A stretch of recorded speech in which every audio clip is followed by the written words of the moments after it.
the FAA, which is overseen by Secretary Pete Buttigieg. A real winner. That guy's a real winner. Do you know how badly everything's run since he's run this Department of Transportation? He's a disaster. He ran his city into the ground, and he's a disaster now. He's just got a good line of 45,000 people, and he's run it right into the ground with his diversity. This statement is a direct attack on Pete Buttigieg, the U.S. Secretary of Transportation, criticizing his leadership and blaming him for mismanagement. Sarcastically calls him a real winner, while arguing that everything under his leadership has worsened, both in his previous role as a mayor and now as head of the Department of Transportation. The comment also ties Buttigieg's policies to diversity initiatives, implying that such efforts have led to inefficiency and failure.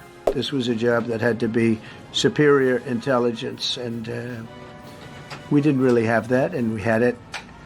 And then when I left office and Biden took over, he changed them back to lower than ever before. I put safety first. Obama, Biden, and the Democrats put policy first. The FAA's diversity push includes focus on hiring people with severe intellectual and psychiatric disabilities. That is amazing.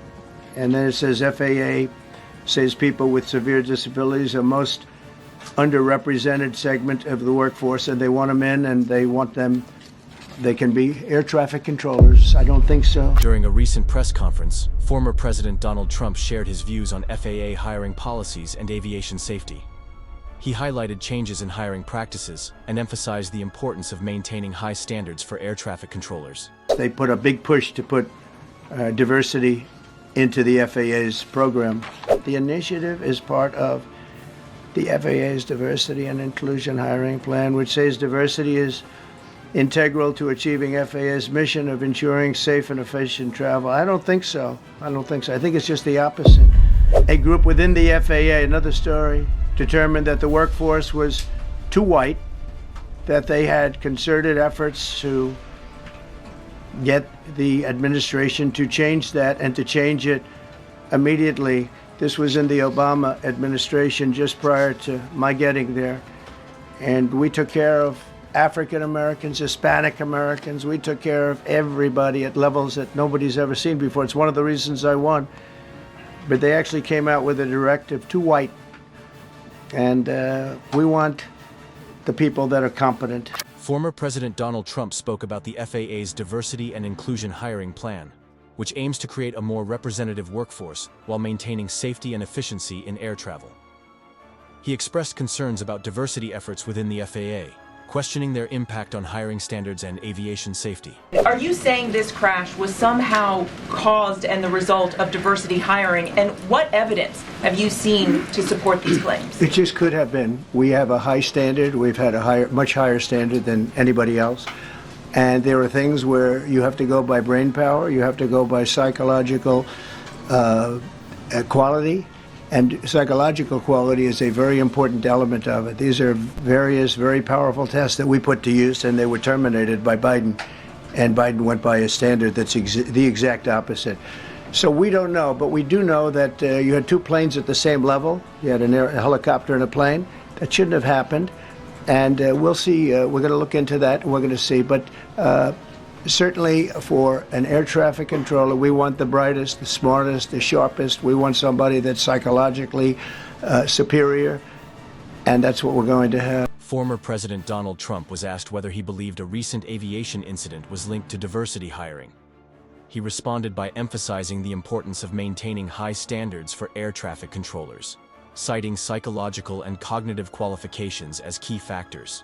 We don't even yet know the names of the 67 people who were killed, and you are blaming Democrats and DEI policies and air traffic control and seemingly the member of the U.S. military who was flying that Black Hawk helicopter. Don't you think you're getting ahead of the investigation right now? No, I don't think so at all. I don't think with the names of the people, you mean the names of the people that are on the plane? You think that's going to make a difference? Does it comfort their families? They are a group of people that have lost their lives. If you want a list of the names, we can give you that. I'm trying to figure out how you can come to the conclusion right now that diversity had something to do with this crash. Because I have common sense, okay? And unfortunately, a lot of people don't. During the press conference, Former President Donald Trump was asked whether it was premature to link the recent crash to diversity hiring before the investigation concluded. He responded by reiterating his perspective on aviation safety and hiring standards. When you don't have the best standards in who you're hiring, it means on the one hand, you're not getting the best people in government, but on the other hand, it puts stresses on the people who are already there.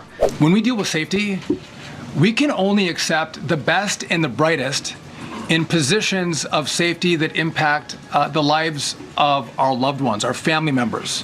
And I think you make a really important point on that, Mr. President. The era of DEI is gone at the Defense Department, and we need the best and brightest, whether it's in our air traffic control, or whether it's in our generals, or whether it's throughout government. So thank you for your leadership and courage on that, sir.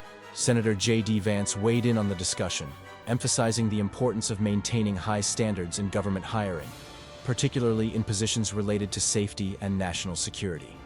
He discussed the potential impact of hiring policies on the workforce and expressed support for prioritizing qualifications in key government roles. We've all been in the back of a plane when the turbulence hits, or when you're flying through a storm and you're like, I'm so glad I saw the guy with the right stuff and the square jaw get into the cockpit before we took off, and I feel better now thinking about that. No, I mean, like, you want to go thought crime? Like, I'm sorry, if I see a black pilot, I'm going to be like, boy, I hope he's qualified. Well, that's the you wouldn't have done that. You wouldn't have. You wouldn't have done that before. That's not an immediate. No, you wouldn't have done that before. That's not who I am. That's not what I believe. It is the reality the left has created. Because of DEI, it begs the question: when you see a black pilot, you wonder. You say, "I hope they are qualified." I wouldn't think that if the CEO of United or these airlines would reject DEI and say excellence is the ultimate standard. It's clear that the conversation around diversity, hiring practices, and leadership rhetoric has far-reaching implications. The way these narratives shape public perception and influence policies will be felt for years to come. No matter where you stand, staying informed and engaged is more important than ever. Conversations like these impact real lives, real jobs, and real futures.